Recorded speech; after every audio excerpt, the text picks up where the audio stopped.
Hi. I love being in Texas. So I just got back from England, and I had the opportunity to go to the British Library's 40th anniversary of punk rock exhibit. It has been 40 years since the Sex Pistols released Nevermind the Bollocks.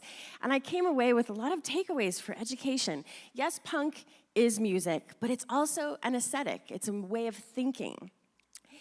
One of my favorite bands, if you can't tell, is Blondie, and Deborah Harry herself is often called the queen of punk. So I'm gonna frame this entire talk on Blondie songs, the first one being Rapture.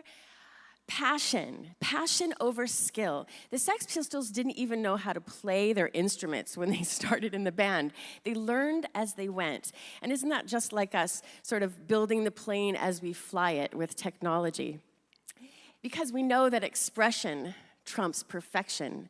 Malcolm McLaren, who started the Sex Pistols, often says, fail flamboyantly. And I always think that would be interesting to post in the classroom.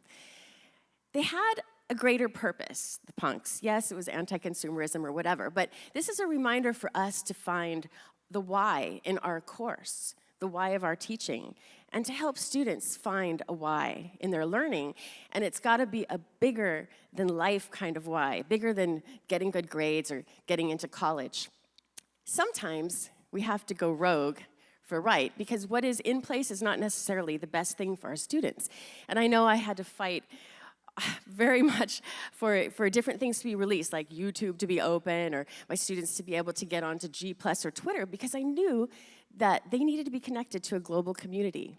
So having this creative courage, remember that courage has the word cur in it, which is heart, to see what is possible, what can be, not just what is. So one way or another, great song, right? The ethos of punk is about do it yourself. Putting things together, understanding that artistic freedom and voice can buck convention. And the epitome of this was fanzines. Fans would actually piece together a typography that they found and art to create these fanzines. And even the most popular fanzine encouraged people to be entrepreneurial, to go and make their own. And I often think, what if our courses were like a fanzine? What if they were co-created by my students and myself? We can use bricolage, which is gathering resources at hand. I did this with an LMS system. I kind of made my own out of G+ and Twitter and a hodgepodge of other tools. And finally, call me, right? This is about culture and community, treasuring your tribe, your PLN, as we heard today, but also keeping your vibe.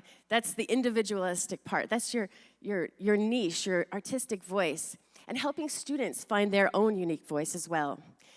And cultivate a network, a constellation of creative people that support you. This is the mosh pit of minds. I actually think that a network should be a graduation requirement.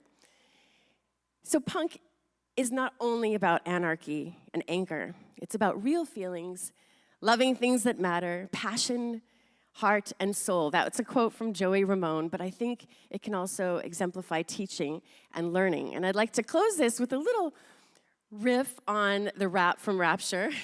See if I can do it. Fab Five Freddy just sitting at school thinking on why punk is cool. Like the Clash, don't follow rules. DIY, find your tribe, have passion and come alive. And you don't dread, do punk ed. If you want to sing this, just throw this in there because it kind of works with iPadpalooza. So if you know the tune for One Way or Another, so it's like, learning with one another, iPadpalooza, loser. You can do it. You can do it. All right, cheers.